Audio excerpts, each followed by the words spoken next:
Alan, Yes. Alan. I want you to give us your topic. Okay. So this is a very broad topic, so I want to kind of keep it a little bit more focused. But generally, I want to talk about a little bit, briefly touch on the attacks that have been happening in Europe, especially like in Paris or in France, and then also if you guys think that there is actually an increase in like terrorism in the world, or that it's just because we have the information so readily accessible that it's perceived like it's a lot worse than it actually is, or it's just always been this way. Because if you go and like look through some of just like a Wikipedia article, you've seen that this has pretty much been going on like almost yearly basis for like since long before the internet started. Yeah.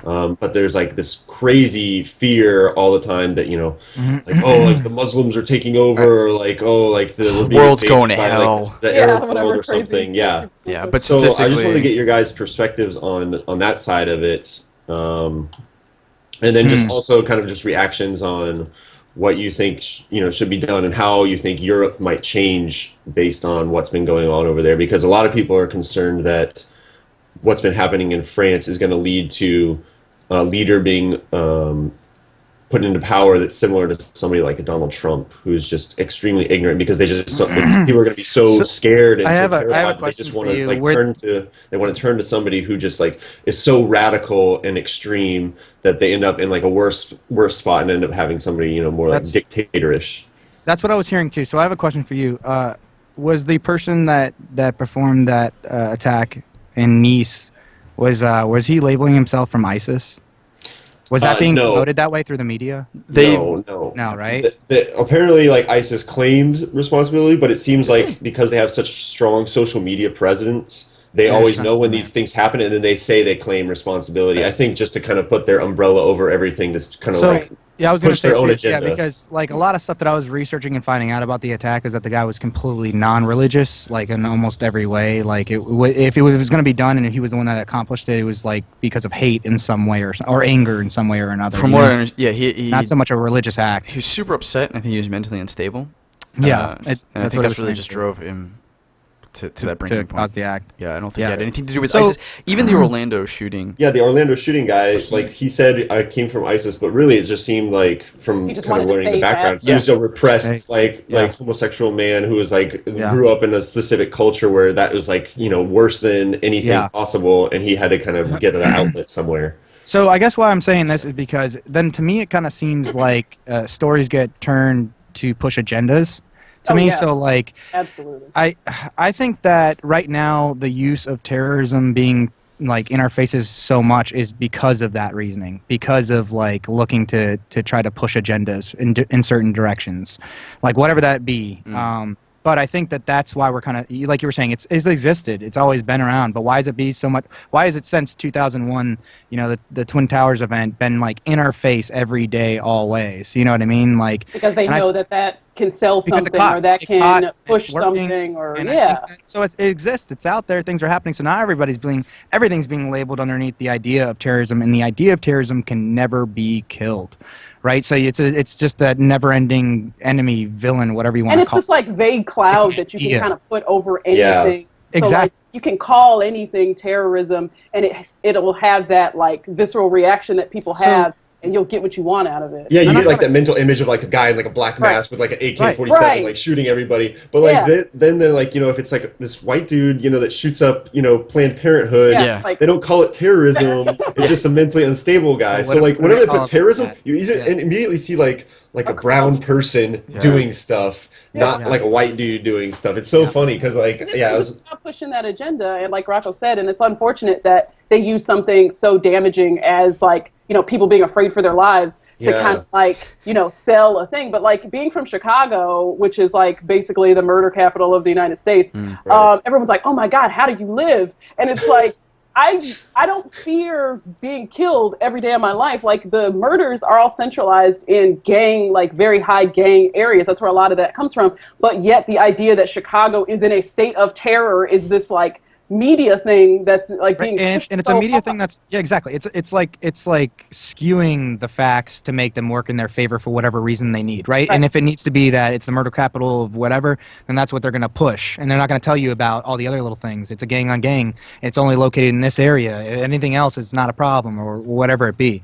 It's like that is an issue. I think like it's not being addressed really either. Like not many people are. I mean, some people are getting upset about it, but it's not like it's. I don't know. It's not on the scale I think it should be, because a lot of us get our information about what happens around the world through the news.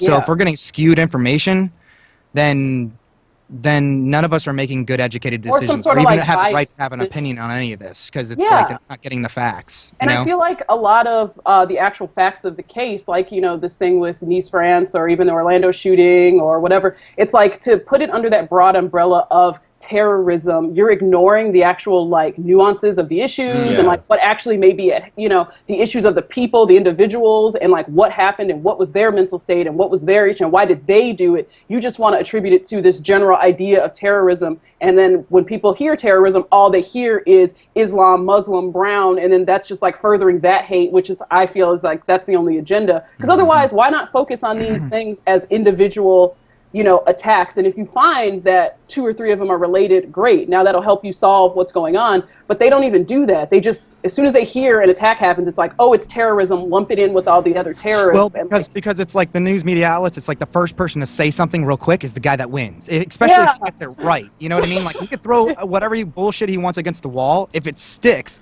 he just won. You know what I mean? Is that also our brain? Because our brain likes to compartmentalize things. That's just how it's wired, right? It wants to like distill things down to its simplest form. Is that just like subconsciously the thing that we like? Yes, it's easy to have clickbait in media and be like, oh, it's terrorism and it's ISIS. We're getting more views. But is it also just easy from a human standpoint to fall into that, be like, yeah, ISIS. That's all I see. I see it from the top level. It's really hard for me to go any deeper than that.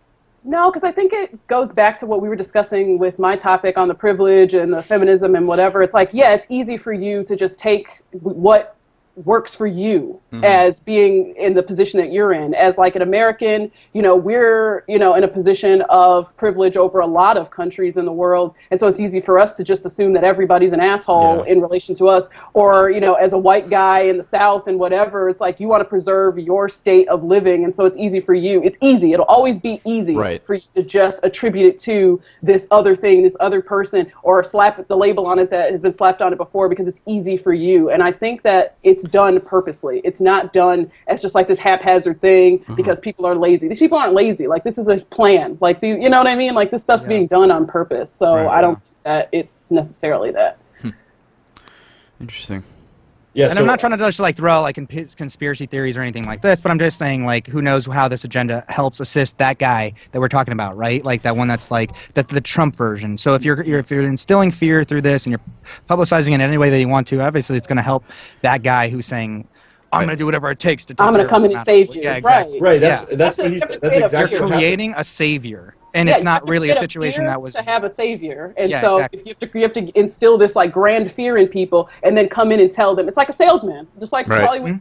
You have to give them a need in order to like let yourself push them in that direction. Yeah. Right, so you have to tell them how badly they need you before you can sell them your product, and so that's pretty much like what it's like life insurance. You say, everybody's going to die, but at some point, like, do you want your kids to pay for it, or do you want to pay for it? You instill a fear of who's going to pay for it. Somebody's going to pay for it, and like same thing. You're going to push them in a direction, push them into a decision. Alan, you're. And I bet you these kind of leaders are just like and they see like a new attack happen, and they're just like like kind of almost celebrating because this is another time they can push their agenda. Like Donald Trump tweeted right after the Nice attack. He said, "Again, France is plunged into horror. Thoughts for the victims. The fight against Islamic fundamentalism must start." Yeah. Who said this?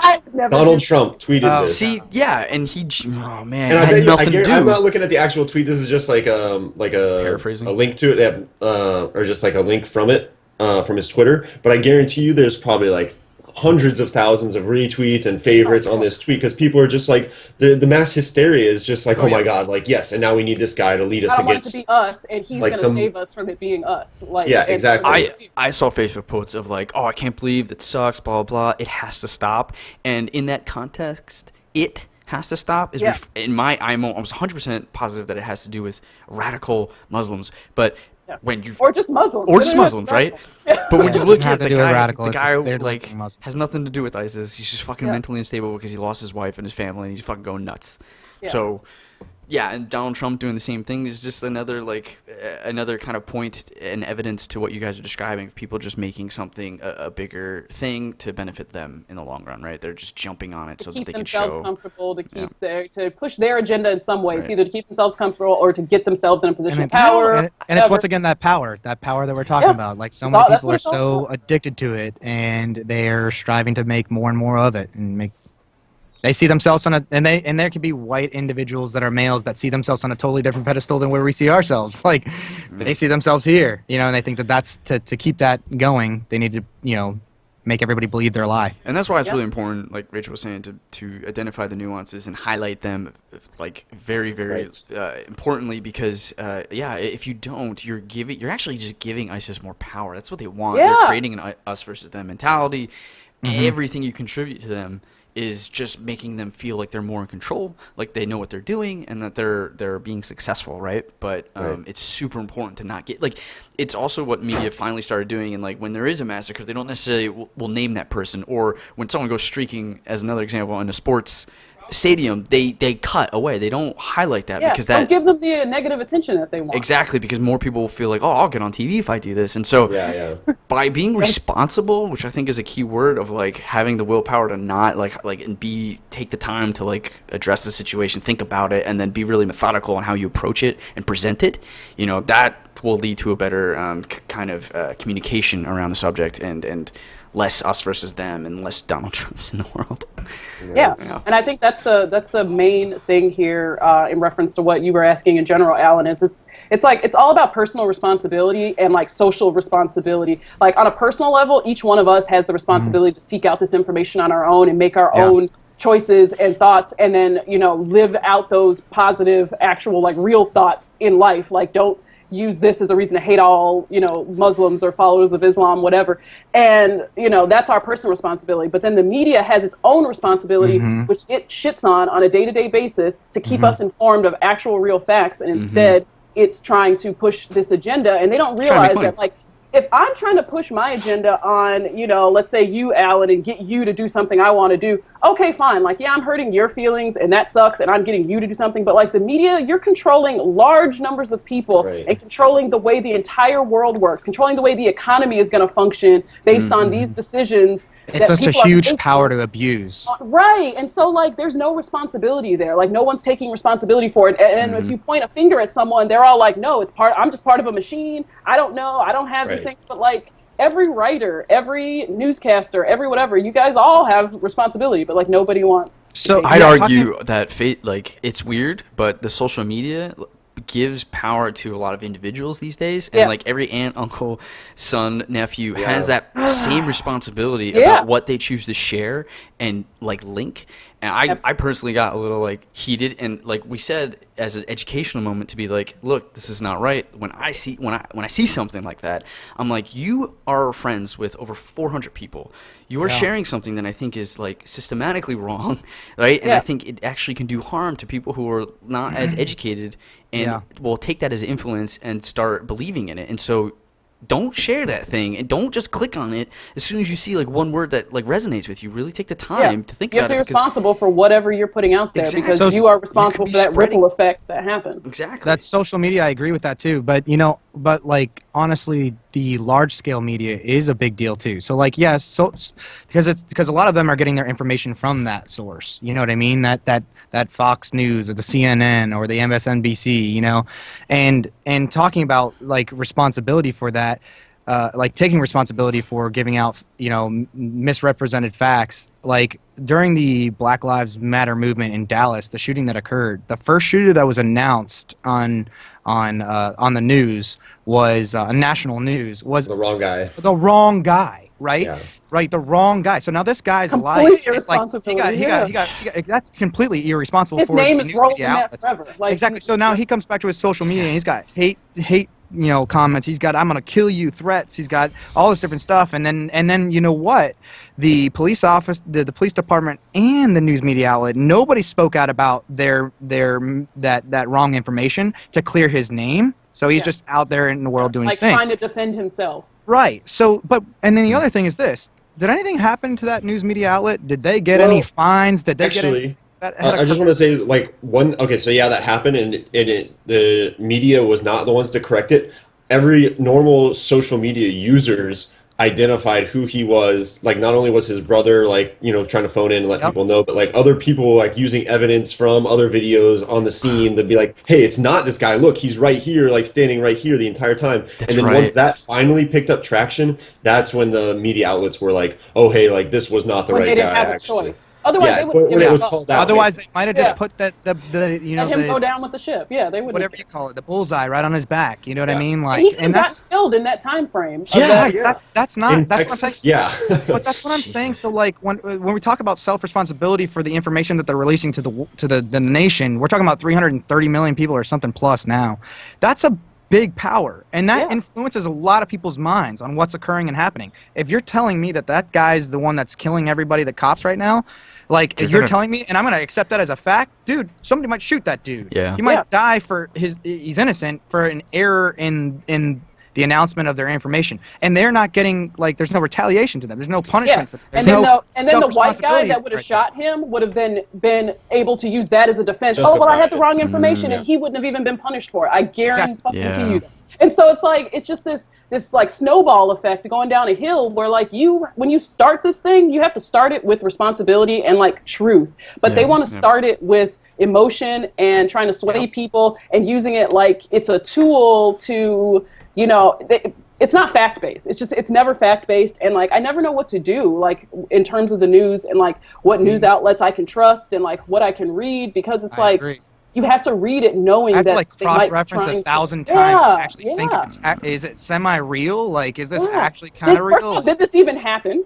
Are these people that are involved, and then all the little details that, fall into place as they find out about it days and months and years later. You still have to keep checking back and keep checking back. Because even stuff about 9/11 you have to keep checking back about now because all the stuff, it's I feel like you can't melt steel beams. I feel like this should be a 6th grade class that you take. No, I think it should probably will be in the future is managing social, how to check social media outlets and everything like that. Because I don't know about you guys, but nowadays when I see some big national news event happening, I don't go to a news outlet or check anything like that. I look to social media stuff and see what people are doing, because there's always going to be videos, people on the ground level taking giving you the actual evidence right there that you can see for your own eyes, right? Yeah, even before there's what's it, Periscope? People will just start live streaming right from where something's happening, and you're live. You get there, you're right there, and you're like, okay, well, why are they saying this thing when I can clearly see it's something totally different on this end? Same thing with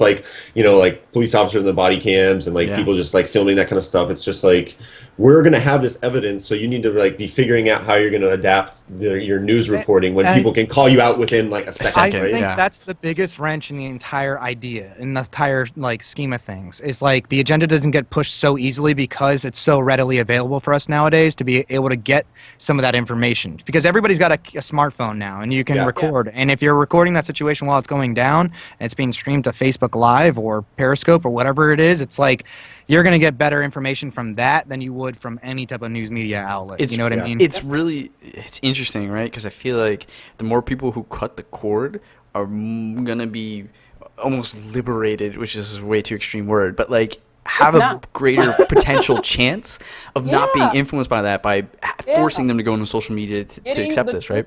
Because you're actually getting the truth at that point, and you're not being fed whatever someone else is feeding you. And I feel that's a reason why maybe people of our generation could get hate on a little bit more by older people. Is they're well, why aren't you just more interested in taking what's being told to you? It's because we realize now that these things aren't true, and they don't get that because they grew up in a society where you went with what was told to you on TV and the news, and you knew that as fact. And even as a kid, I remember I used to watch things or hear things, even down to just stupid little, whatever things, you see it on TV and you think that applies to you and that's the truth and this is the way the world works. And when you get old enough to realize all of, that there's people out there who use these positions of power to like get what they want, then you realize like you have to question everything, and that's when personal responsibility comes into play, because you have to look it up yourself. You have to. You have to do a ton of work on every single issue, every little tiny blurb.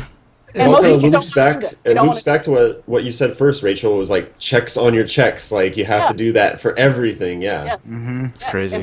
So talking about that, where we like allow things to become like a part of reality, like that weren't really existing, like the engagement ring, right? I wasn't informed about like where that even started, how did it even happen. Right. So I but you just did it because I just did it. Everybody did it. But then when you find out that it was like a marketing scheme that was it was started by DeBowers back in like 1920s or something like that, a jewelry company, and they like started saying that quote of you got to have 2 months or 3 months of paycheck to be equivalent for the ring, and they started promoting it through this marketing scheme, and then it became the norm, because before that there wasn't no engagement ring or any of this different thing. And now no one questions it. Hey, will you marry me or whatever? Now it's the part of reality. It does not question it. It is real. That's the thing. You got to do that thing, or you are failing at the thing. What pisses me off, not being like fact checked against each other, just allows bullshit to become a part of our life. What gets me even more on top of that is when people are mad at you for not following that. A traditional marriage these days, people get so mad if you don't have a white dress, if you don't blah blah blah, and it's like, whoa, do you even know what any of that means? Yeah, why we even have it? Like, doing it? Who cares? And then they get so caught up in it, and it's insane. I got in a whole conversation with a guy about like women and like shaving their body hair or whatever, and I'm like, do you know why women even started shaving? It's because Gillette wanted to sell more razors, and so they figured, let's start acting like women's body hair is gross and men don't like it, and so now you guys have to shave so we can sell you more fucking razors. Like that's all it is. And like with high heels, like they were created for men to begin with. And then women started wearing them as like a FU to men. And then the men were like, well, now we can't wear them because the women are wearing them. So now our heels have to be thicker and wider. And that's why men's dress shoes have heels on them. And they started making the women's thinner.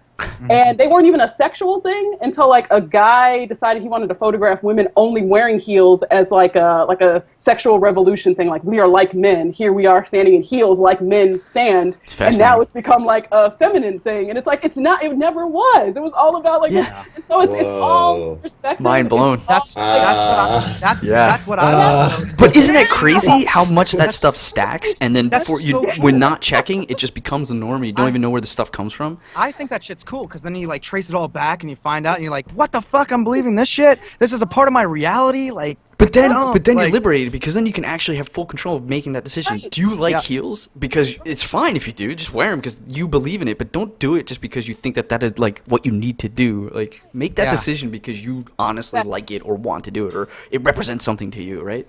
None of this is bad that you're doing it. Just like, I don't know. First of all, don't get mad at someone for not following what you believe in, right? Because whatever. And then second, maybe take the time to like really do it because you actually believe in it, not because you're told to. It's crazy.